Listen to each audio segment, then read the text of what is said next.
Folks, we got Stephen M. Smith here from Touchdown Alabama. Join Stephen and the rest of the crew there at touchdownalabama.com and especially on Stephen's show Monday, Wednesday, and Friday right here on YouTube. In my own words, 6:30 Central.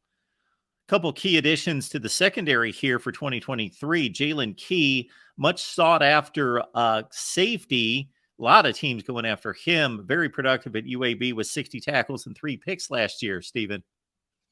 A lot of teams were after Key, a young man with 44 games of experience coming from UAB, 6'2", 210 pounds of Tallahassee, Florida. But what I love about him is, Mark, last year he finally just really exploded onto the scene and showed us all what he can do. Even with coming out of Conference USA, he was an honorable mention. You mentioned 60 tackles, 3 picks, had 4.5 tackles for loss. So he finds the football. The main thing for him is how quickly can he adjust to the Alabama football culture when he gets here in fall camp.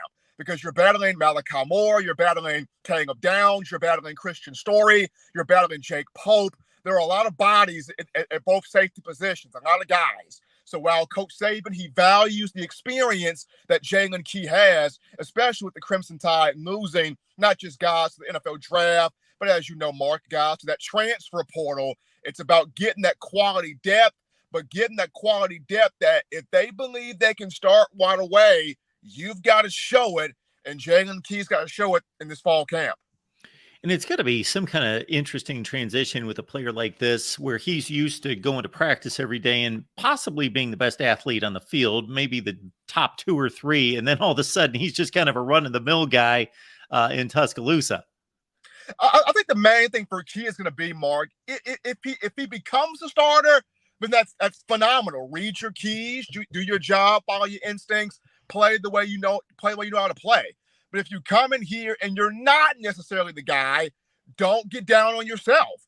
Be able to find your role, find your niche, whatever that may be, and play that for the betterment of the team. For a lot of guys out there, when they're not initially the starter, they get down, they get discouraged, and so many things happen. So for Jaylen Key, the main thing for him is what will be his mindset upon coming in if he does not become the starter. Can he be able to buckle down, get in the role that Alabama would have for him to play, and perform that role?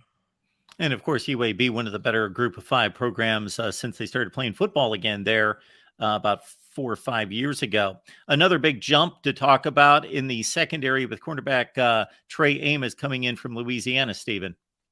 Now, this one, Mark, I was very intrigued by. I was kind of actually excited by, because Alabama's lost some corners over the years. You lose Jaquez Robinson and Traquan Fagans, both to the portal. They're both in other places now, and you lost both of those 2 days before the spring game.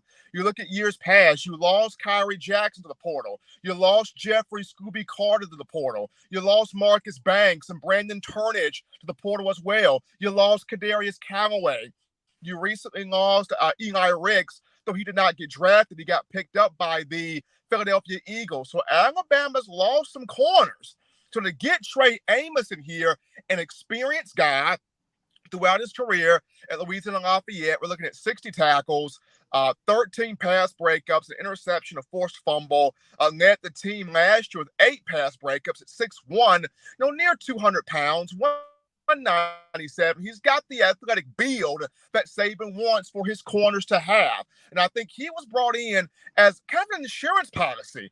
If Terrion Arnold was to have a slight struggle, not saying that he will, because this young man grew a season ago. He never played corner before. He was traditionally a safety coming out of high school in Tallahassee, Florida, was pushed to corner by necessity, and Terrion's still a strong season, 45 tackles, 8 pass breakups, 1 interception. But in the event if Terrion was to have a small struggle, if you will, then you have a Trey Amos, somebody with that experience, with that athleticism, has played ball, D1 program. You have that to lean on.